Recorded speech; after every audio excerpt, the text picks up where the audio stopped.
تو وہ ہزاروں کا لشکر بدر میں آ کر ٹھہر گیا. ابھی ان کا بھی مشورہ ہو گیا اور یہ مدینہ سے نکل گئے. اور نکلنے میں مساوات اور برابری کتنی ہے. میں یہ آسان کر کے اس لیے بتا رہا ہوں تاکہ ہمارے ذہن میں بیٹھ جائے کہ قربانی جس وقت مانگی جاتی ہے, تقاضا کیا جاتا ہے, تو پھر سوچا نہیں جاتا, پھر سمجھا نہیں جاتا, پھر بغیر سوچے سمجھے اس تقاضے پر لبیک کہنا ہی حکمت ہے, اور وہی تقاضا ہے, وہی دین ہے. تو لہٰذا مدینہ سے جب یہ لوگ نکلے ہیں تو ایک اونٹ پر 3 صحابہ متعین مقرر تھے. یعنی 3 صحابہ اکرام باری باری اونٹ پر بیٹھے گئے, ایک بیٹھے گا, 2 پیدل چلے گئے, پھر ان کی باری ختم ہو جائے گی, پھر وہ اترے گے, دوسرے بیٹھے گے, پھر وہ اترے گے, تیسرے بیٹھے گے. یعنی ایک اونٹ 3 لوگوں کے ذمہ تھا. جیسے ایک رکشے میں 3 بیٹھتے ہیں, بالکل ایسے ہی سمجھ لو. 3 ایک ساتھ وہ اونٹ پر بیٹھ نہیں سکتے تھے, تو 2 پیدل چلتے, ایک بیٹھتا. تو اسی طریقے سے وہ چلے, اور 80 میل کا سفر تھا مدینہ سے بدر, 80 میل کا سفر, اور 1 میل 1 کلومیٹر سے بھی زیادہ ہوتا ہے غالباً, ہے نا. تو اگر ہم اتنا نہ پکڑے, 80 کلومیٹر بھی اگر پکڑ لیں, تو ہمیں اندازہ ہو سکتا ہے کہ کوئی معمولی سفر نہیں تھا پیدل چلنے کا.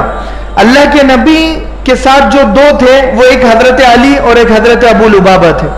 اللہ کے نبی ہیں, اس لیے چاہتے تو اکیلے بیٹھ کر جا سکتے تھے, لیکن اللہ کے نبی نے کہا کہ میری بھی باری لگاؤ. قائد یہ ہوتا ہے, یہ ایک لیڈر کی پہچان ہوتی ہے, لیڈرشپ کوالٹی, کہ وہ سب کو ایکویلٹی, سب کے لیے مساوات اور برابری کا سبق دیتا ہے. تو اللہ کے نبی ابو لبابہ اور حضرت علی دونوں کو آپ نے اپنا پارٹنر بنایا, اور پہلی باری حضرت علی کی رکھی ہے. تو یہ کہنے لگے کہ ہمیں غیرت آتی ہے کہ آپ پیدل چلے گئے اور ہم سواری پر بیٹھے گئے, اور یہ ہو نہیں سکتا اللہ کے نبی. تو حضرت علی سے آپ کہنے لگے کہ تم اگر یہ جواب اس لیے دے رہے ہو کہ میں کمزور ہوں, پیدل چلنے کی وجہ سے میں کمزور ہو جاؤں گا, تو سن لو کہ میں تم سب میں سب سے زیادہ طاقتور ہوں, تم سب مجھ سے کمزور ہو. اور اگر یہ تم اس لیے کہہ رہے ہو کہ پیدل چلنے کا ثواب زیادہ ملے گا, یعنی اللہ کے راستے میں جہاد میں ایک قدم پر 80,000 سے 80,000 کروڑ تک کی نیکیوں کا وعدہ ہے, جہاد پر ایک قدم پر, اللہ کے راستے میں لڑنے پر. تو اگر ثواب کے لیے تم پیدل چلنا چاہ رہے ہو اور مجھے سواری پر بٹھانا چاہ رہے ہو, اور تم یہ سوچ رہے ہو کہ ثواب کی ضرورت نبی کو نہیں ہے, تو تم غلط سوچ رہے ہو, کیونکہ ثواب کی ضرورت مجھے بھی اتنی ہے جتنی تمہیں ہے. دیکھو جواب, کہا کہ مجھے بھی اتنی ہی ثواب کی ضرورت ہے, نیکیوں کی ضرورت ہے جتنی تمہیں ہے, تو میں بھی پیدل چلوں گا. اور اللہ کے نبی پیدل چلے ہیں, اور جب وہاں پر پہنچے ہیں, رات کا وقت تھا, ایک چھپر اللہ کے نبی کا تیار کیا گیا ایک پہاڑی پر, کہ آسانی سے اللہ کے نبی کھڑے رہ کر پورے میدان کا مشاہدہ کر سکے, پورے میدان کو دیکھ سکے. تو رات میں سمجھ میں نہیں آیا کہ وہ کتنے ہیں.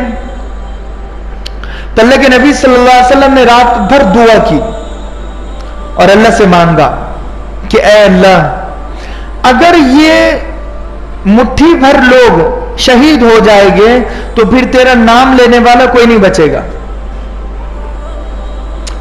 آج تیری نصرت و مدد کی ضرورت ہمیں زیادہ ہے. اور بہت رویا, گڑ گڑایا. حضرت ابوبکر صدیق کہتے ہیں کہ اللہ کے نبی کے آواز میں نے ساری رات سنی ہے, بدر کی پوری رات سنی ہے, سوئے نہیں اللہ کے نبی.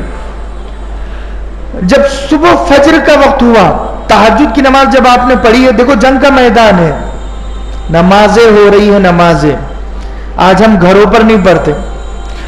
تو اللہ کے نبی صلی اللہ علیہ وسلم ایک صحابی کو ساتھ میں آپ نے لیا, اور آپ دشمن کے خیمے پر چکر لگانے کے لیے جب آپ گئے تو آپ بدر میں نشان لگا رہے تھے اور نام لے کر کہہ رہے تھے کہ یہ یہاں پر مارا جائے گا، یہ یہاں پر مارا جائے گا، وہ وہاں پر مارا جائے گا.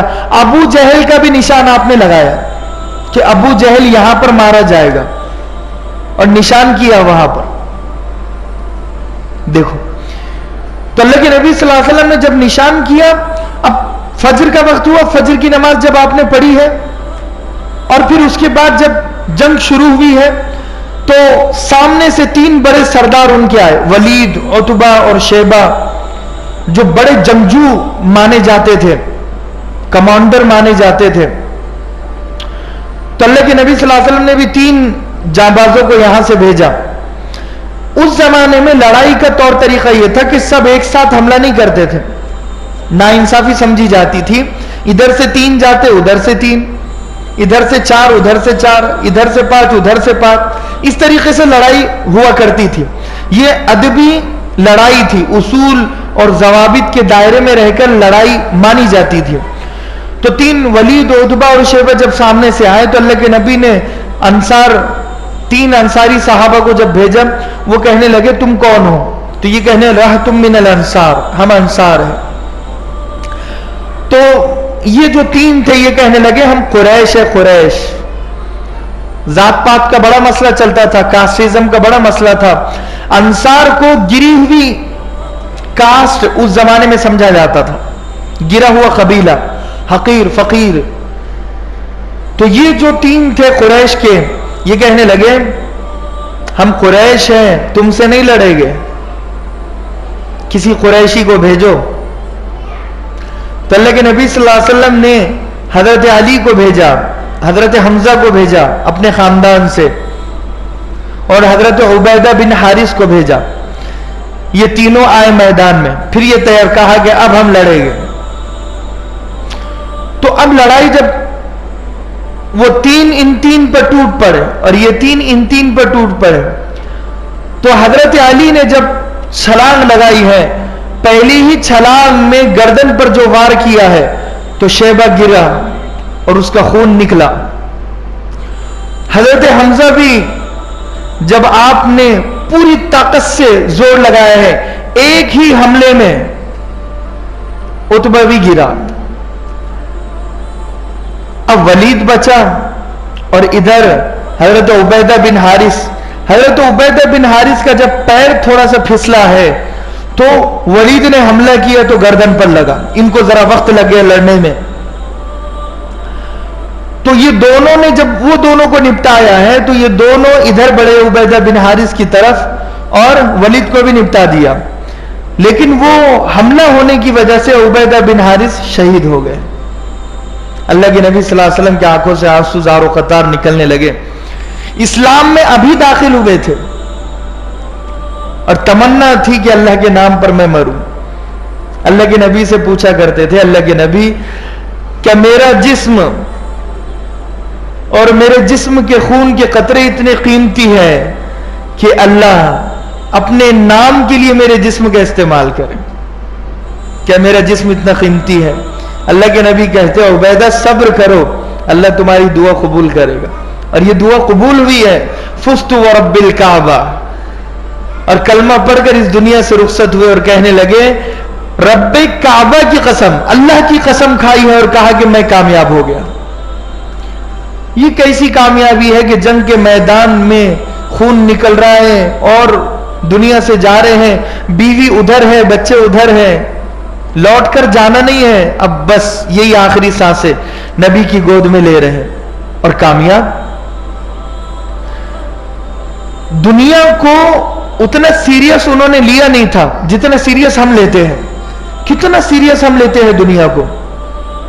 بٹ کوائن کا زمانہ آیا تو بٹ کوائن پر ٹرینڈنگ شروع ہو گئی.